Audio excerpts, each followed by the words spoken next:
پہلے تو امی کو کوئی رشتہ پسند نہ آتا تھا۔ باجی 26 کی ہو گئیں۔ ہر کسی نے احساس دلایا کہ تم کس قسم کے من پسند رشتے کے انتظار میں ہو۔ اگر طیبہ کی عمر کچھ اور آگے سرک گئی تو پھر مناسب رشتہ ڈھونڈتی ہاتھ ملتی رہ جاؤ گی۔ اب جو رشتہ ان کو پسند آیا وہ ہر لحاظ سے بہتر تھا۔ لڑکا پڑھا لکھا، خوب رو، باجی سے 1 سال بڑا اور خوشحال گھرانہ تھا۔ لیکن ایک خدشہ تھا کہ 6 بن بیاہی نندوں اور 7 دیوروں کے ہمراہ رہنے سے کہیں ایسے مسائل نہ پیدا ہو جائیں کہ باجی کا جینا دو بھر ہو جائے۔ خیر، اللہ کا نام لے کر میری والدہ نے لڑکے والوں کو ہاں کر دی اور باجی کی شادی نعمان بھائی سے ہو گئی۔ باجی کے شوہر اگرچہ اچھے انسان تھے، میری بہن کو چاہتے تھے، ان کا خیال رکھنے کی کوشش بھی کرتے تھے، لیکن سسرال میں اتنے بہت سے لوگوں میں 2-3 ایسے بھی ہوتے ہیں جو وجہ بے سکونی بنتے ہیں۔ غرض باجی صرف 5 سال شوہر کے گھر رہ سکیں اور 3 بچے لے کر میکے آ گئیں۔ یہ نہیں کہ وہ خود اپنا گھر چھوڑ کر میکے آئی تھیں۔ نعمان بھائی نے ہی روز روز نندوں کی لڑائی سے بیوی کی جان چھڑوانے کو انہیں ہمارے یہاں چھوڑ دیا تھا۔ کہا کہ علیحدہ گھر کا انتظام کر لوں تو لے جاؤں گا۔ میرے گھر کے تو سارے ہی لوگ طیبہ کی جان کا آزاد بنے ہیں، یہاں میرے بچے کچھ دن سکون سے رہ لیں گے۔ باجی کو میکے پہنچانے کے بعد ہمارے بہنوئی کا دل بھی نہ لگا اور وہ گھر چھوڑ کر ایک دوست کے مکان میں منتقل ہو گئے۔ یہ مکان اکثر خالی رہتا تھا۔ وہ دوست اپنی ملازمت سے کبھی کہیں اور کبھی کہیں ہوتا، کبھی کبھی مکان کی دیکھ بھال کو آتا تھا۔ اس مکان کے پڑوس میں ایک بیوہ عورت اور اس کی متعلقہ بیٹی رہائش پذیر تھیں۔ بوڑھی خاتون سے نعمان بھائی نے اپنے لیے کھانا بنانے کی درخواست کی۔ یوں یہ ماں بیٹیاں میرے بہنوئی صاحب کو کھانا بنا کر دینے لگیں۔ بعض اوقات جو گمان میں نہیں ہوتا وہ ہو جاتا ہے۔ کسی نے سوچا بھی نہ تھا کہ یہ سب ہو جائے گا، حتیٰ کہ خود نعمان بھائی نے بھی نہیں سوچا تھا۔ لیکن قدرت عجیب کھیل کھیلتی ہے۔ نہ جانے کس لمحے نعمان کو بیوہ کی متعلقہ بیٹی صفیہ پسند آ گئی۔ وہ کھانا ایسا عمدہ اور لذیذ بناتی تھی، دونوں میں پسندیدگی استوار ہو گئی اور انہوں نے صفیہ سے نکاح کر لیا اور پھر نئی زندگی میں ایسے گم ہوئے کہ پہلی بیوی اور اس کے بچوں کے ساتھ ہی اپنے والدین، بہنوں، بھائیوں تک کو بھول گئے۔ انہوں نے پلٹ کر کسی کی خبر نہ لی۔ شاید وہ عورت کوئی جادوگرنی تھی یا پھر اپنے گھر والوں کو ہی اپنی بربادی کی وجہ اور خوشیوں کا قاتل سمجھتے تھے۔ میرے والد صاحب بوڑھے تھے، وہ کمانے کے قابل نہ رہے تھے۔ بڑے بھائی ملازمت کرتے تھے اور وہی گھر کے اخراجات برداشت کر رہے تھے۔ تینوں میرے بھائی شادی شدہ بچوں والے تھے۔ ہماری ماں بیٹوں کی محتاج تھیں۔ میری ابھی تک شادی نہیں ہوئی تھی اور ان کو میری فکر بھی کھائی جاتی تھی۔ باجی 3 سال ہمارے گھر رہیں۔ بھائیوں نے ان کا اور ان کے بچوں کا خرچہ برداشت کیا۔ اسی اثناء میں میری بھی شادی ہو گئی۔ میں بیاہ کر پہلے اسلام آباد پھر سویڈن چلی گئی۔ وہاں سیٹل ہونے کے چکر میں ہم اپنے مسائل میں ایسے الجھ گئے۔ سویڈن میں میرے میاں پڑھ بھی رہے تھے اور ہم دونوں نوکری بھی کرتے تھے۔ ہم کو فرصت نہ تھی کہ میکے کے حالات کھنگالتے۔ بھابھیوں نے پہلے صبر سے کام لیا، پھر ان کو جب یقین ہو گیا کہ اب یہ شادی شدہ نند طیبہ اور اس کے تینوں بچے ہم پر مستقل بوجھ ہیں تو ان کے رویے روز بروز بدلنے لگے۔ وہ باجی کو ملازمہ کا درجہ دینے لگیں، بات پہ بات باجی اور امی کو تنگ کرنے لگیں۔ ان کے بچوں کی معمولی شرارتوں پر بھی ان کو پیٹنے لگیں۔ اماں کہتیں ان کو بے مطلب نہ ستایا کرو۔ شوہروں کے الگ کان بھرتیں، جس کی وجہ سے میرے بھائی بھی ماں اور بہن کے خلاف ہو گئے اور امی کو باجی کی طرفداری پر قصوروار ٹھہراتے تھے۔ جب بھابھیاں بچوں کی وجہ سے باجی پر بگڑ جاتیں تو بھائیوں کے تیور میری والدہ سے خراب ہو جاتے۔ اس صورتحال نے امی اور باجی کو بوکھلا دیا۔ حالانکہ باجی ملازمہ کے ساتھ مل کر برابر سے بھابھیوں کے سارے کام کرتیں، کچن سنبھالتیں، کھانا پکاتیں، حتیٰ کہ بھائیوں کے کپڑے اور بھابھیوں کے بچوں کی یونیفارم تک استری کر کے رکھتیں، لیکن وہ پھر بھی ان سے خوش نہ ہوتیں، بلکہ ان کو اور ان کے بچوں کو اپنے در پر پڑا کوڑا سمجھ کر منہ پھیر لیتیں۔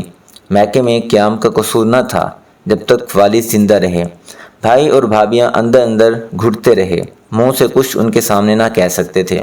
ان کے فوت ہونے کے بعد تو بھائیوں نے امی جان کا خرچہ دینا بھی بند کر دیا کیونکہ وہ اپنی بیٹی اور اس کے بچوں کو پال رہی تھیں۔ ہماری ملازمہ سلیمہ کافی پرانی اور نیک دل عورت تھی۔ وہ غریب ضرور تھی لیکن دل کی غریب نہ تھی۔ وہ باجی سے بھابھیوں کا برا سلوک دیکھ کر کڑتی۔ ایک دن بڑی بھابھی نے میری بہن سے صاف کہہ دیا کہ ہم تمہارا خرچہ نہیں اٹھا سکتے، یا تو بچوں کو ان کی دادی کے حوالے کر دو اور شوہر سے خلا لے کر اور شادی کر لو، پھر جہاں چاہے جا کر رہو لیکن ہمارے گھر سے چلی جاؤ۔ دوسری بھابھی بولی، اگر اماں تمہاری حمایتی بنے تو بے شک ان کو ساتھ لے جاؤ۔ ملازمہ یہ ساری باتیں سن رہی تھی۔ باجی اور امی رو رہی تھیں۔ ملازمہ کو بہت دکھ ہوا۔ اس نے باجی کو چپ کرایا، تسلی دی۔ باجی نے سلیمہ سے کہا، خالہ تم ہی بتاؤ میں کہاں جاؤں؟ 3 بچوں کا ساتھ، سسرال والے مجھے رکھتے نہیں اور شوہر کا کچھ عطا پتہ نہیں۔ تم کسی گھر میں مجھ کو کام دلا دو۔ اگر وہ لوگ رہائش دے دیں اور میرے 3 بچوں کو بھی رکھ لیں تو میں ملازمت کرنے کو بھی تیار ہوں۔ بی بی آج کل ویسے لوگ نہیں رہے جو آپ کے ساتھ آپ کے 3 بچوں کو بھی اپنے گھر رہنے دیں گے، تو پھر تم مجھے اپنے گھر لے چلو۔ بچے وہاں رہیں گے تو میں کہیں ملازمت کر لوں گی۔ میں رکھ تو لوں بی بی طیبہ، لیکن آپ کے گھر والے کیا یہ گوارا کر لیں گے؟ ان کو اس بات کی کیا پرواہ ہے؟ میں جہاں رہوں بھائی بھی اتنے روکھے ہو گئے ہیں کہ مجھ سے بات تک نہیں کرتے، اور اماں کا خرچہ بند کر دیا ہے، اور زیادہ کیا وہ مجھ سے بیزاری کا اظہار کریں گے۔ ان سب کا یہی مطالبہ ہے کہ میں اپنے بچے سنگ دل نندوں اور ساس کے پاس چھوڑ آؤں۔ جانتی ہو وہاں بغیر ماں باپ ان سے کیا سلوک ہوگا۔ اول تو وہ ان کو رکھنے کو تیار نہیں ہوں گے، جب باپ نے ہی ان کو چھوڑ دیا وہ کیوں رکھیں گے۔ میں مر جاؤں گی مگر عدالت میں نعمان پر خلا کے لیے کیس نہ کروں گی، نہ دوسری شادی کروں گی۔ اس سے بہتر ہے کہ میں یہاں سے کہیں چلی جاؤں اور نوکری کر کے اپنے بچوں کا پیٹ پالوں۔ خالہ تم کچھ دن مجھے اپنے گھر رکھ لو۔ طیبہ بی بی میں رکھ تو لوں لیکن میں تو جھگی میں رہتی ہوں، میں بھی تمہارے ساتھ جھگی میں رہ لوں گی۔ میری جھگی اتنی چھوٹی ہے کہ اس میں صرف 2-3 لوگ ہی سو سکتے ہیں، آپ کیسے رہ لیں گی؟ اچھا تو یہ بتاؤ کہ جھگی بنانے میں کتنا خرچہ آتا ہے؟ میں تمہاری جھگی کے نزدیک جھگی ڈال لوں گی، آپ جوانے جہاں ہیں بچوں کے ساتھ اکیلی رہ لیں گی؟ رہ لوں گی، تمہارا گھرانہ تو ساتھ ہوگا، تمہارا بیٹا اور بہو ہیں وہی میرا خیال رکھ لیں گے۔ جب باجی کو زاروں زار روتے دیکھا، ہماری ملازمہ خالہ سلیمہ نے تسلی دی، کہا ٹھیک ہے آپ آ جائیے میرے گھر، لیکن آپ کے بھائیوں کو خبر نہ ہو ورنہ وہ مجھ پر الزام لگائیں گے۔ جہاں وہ رہتی تھیں اس نے وہاں کا پتہ سمجھایا، آپ خود آ جانا کیونکہ میرے ساتھ چلیں گی تو آپ کے گھر والے میری گردن پکڑ لیں گے۔ سلیمہ سمجھ رہی تھی کہ یہ وقتی فیصلہ ہے، کہاں طیبہ گھر سے نکلے گی، لیکن باجی نے بھی ٹھان لی تھی۔ شام کو بغیر کسی کو بتائے چپکے سے بچوں کو لے کر گھر سے نکل گئی۔ سڑک سے رکشہ لیا اور اس کو پتہ بتایا۔ وہ شاید اسی میدان میں بنی کسی جھگی کا نشین تھا۔ وہ ان کو صحیح جگہ لے گیا اور باجی نے یوں اپنی ملازمہ کی جھگی میں جا ٹھکانہ بنایا۔ سلیمہ خالہ نے سچ کہا تھا، ان کی جھگی میں صرف 3 چارپائیاں سما سکتی تھیں۔ ایک چارپائی کی جگہ خالی تھی جہاں بیٹھ کر ان کی بہو کھانا پکاتی تھی۔ اس رات وہ ساس اور بہو ایک چارپائی پر سوئیں اور سلیمہ خالہ کا بیٹا کہیں باہر جا سویا۔ دوسری 2 چارپائیوں پر باجی اور ان کے 3 بچے سوئے۔ ساری رات ان کو مچھروں نے سونے نہ دیا۔ باجی کو احساس ہوا کہ واقعی خالہ سلیمہ نے صحیح کہا تھا۔ صبح جب وہ کام پر آئی، امی رو رو کر نڈھال تھیں۔ بھابیاں کہہ رہی تھیں کہ تمہاری بیٹی گھر سے بھاگ گئی ہے، ورنہ تم کو تو کم از کم بتا کر ہی جاتی کہ کہاں جا رہی ہے۔ سلیمہ خالہ سے امی کی حالت نہ دیکھی گئی، ان کو چپکے سے باخبر کر دیا کہ تمہاری بیٹی میرے پاس موجود ہے، فکر نہ کرو بلکہ میرے ساتھ چل کر اس کو سمجھا بجھا کر لے آؤ۔ وہ بھلا کہاں ایک غریب کی جھگی میں رہ سکتی ہے اور کتنے دن؟ یہ سن کر امی کی جان میں جان آئی۔ وہ شام کو خالہ سلیمہ کے ساتھ ان کے گھر چلی گئی۔ باجی اماں سے لپٹ کر خوب روئیں۔ اماں نے کہا تمہارے بھائی اور بھابیاں جیسا بھی سلوک کریں اپنے ہیں، تم میرے ساتھ واپس گھر چلو، لیکن باجی جانے پر راضی نہ ہوئیں۔ ماں کو مجبور کیا کہ تم بھی میرے ساتھ یہیں رہو، ہم یہاں جھگی ڈال لیتے ہیں، تم بچوں کو سنبھالنا، میں کہیں ملازمت کر لوں گی۔ غرض باجی نے امی کو گھر واپس جانے نہ دیا اور اپنے سونے کی بالیاں خالہ سلیمہ کے بیٹے کو دے کر کہا سامان لے آؤ، میں نے اسی میدان میں آپ لوگوں کے قریب جھگی ڈالنی ہے۔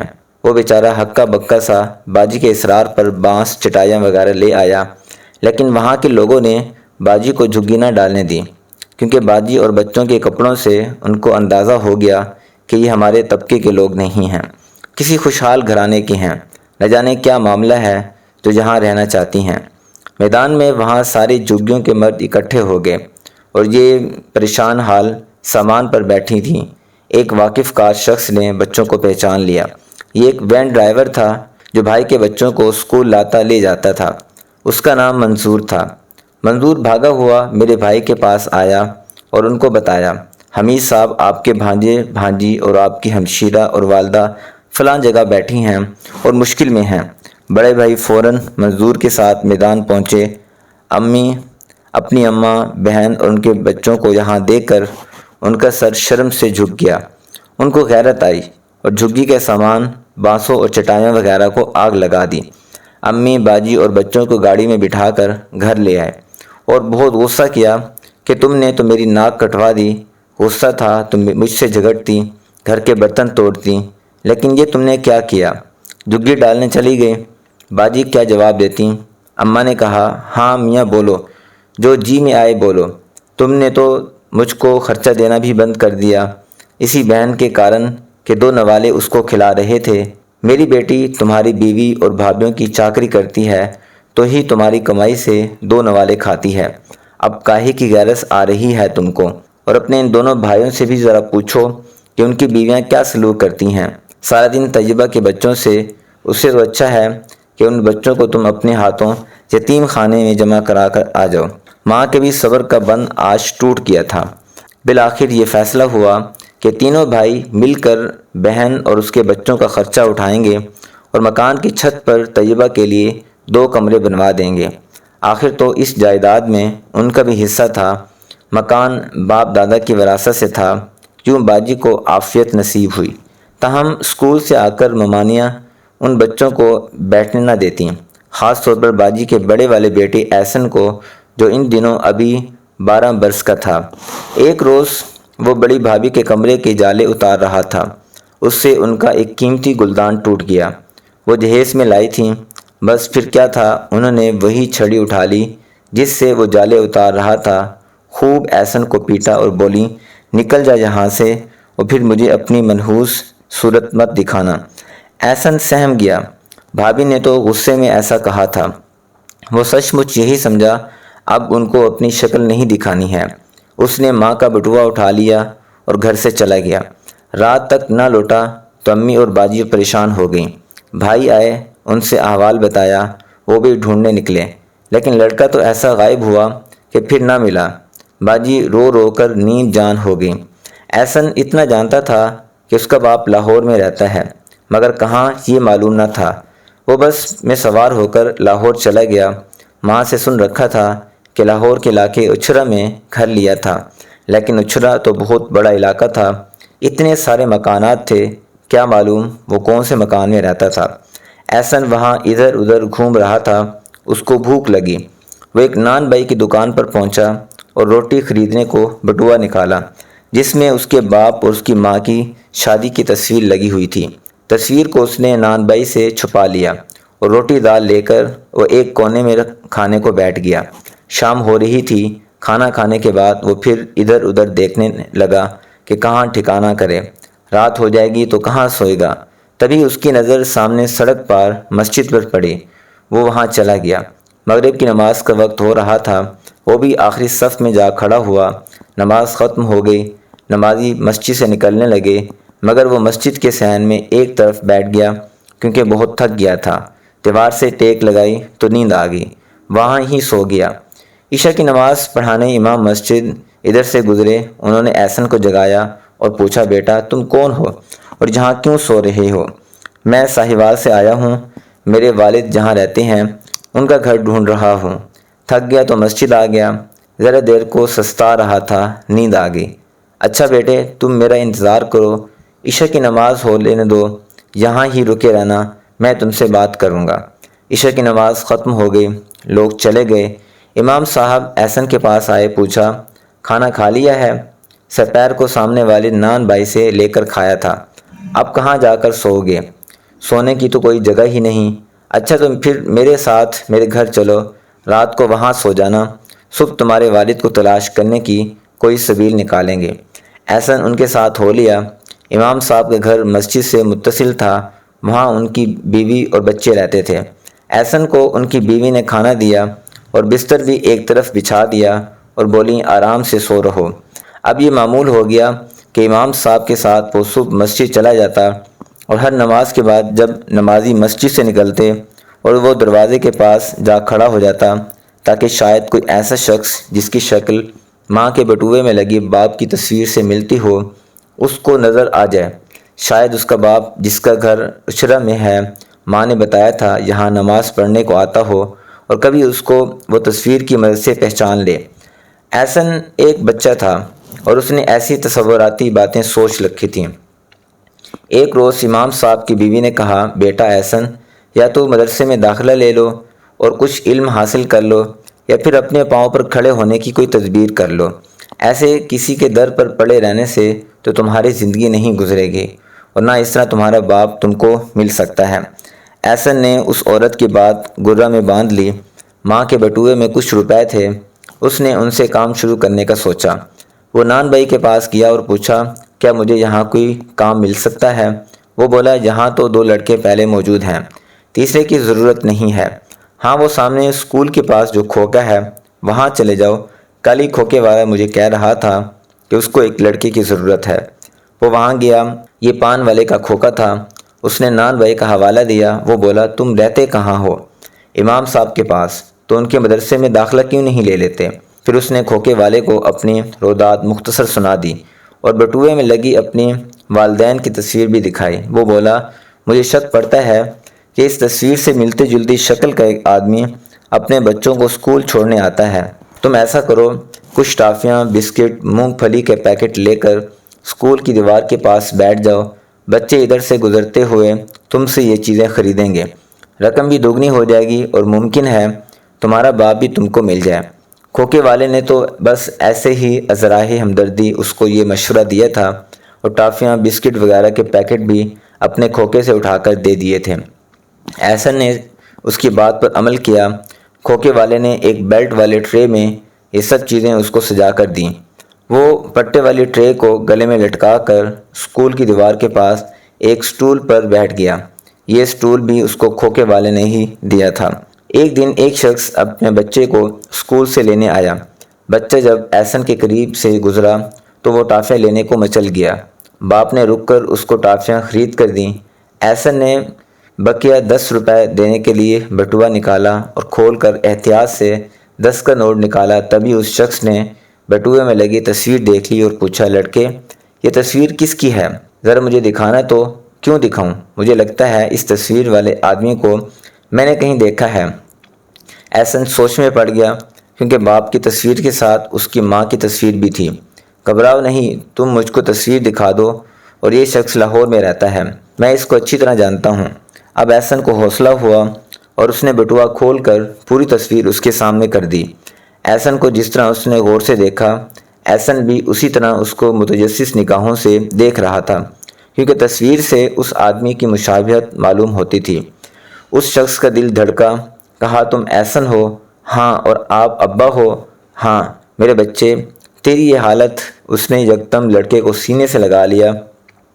7 برس بعد بیٹے کی شکل دیکھی، سینے سے لگایا تو باپ کے خون نے جوش مارا۔ احسن کو لے کر نعمان گھر آئے۔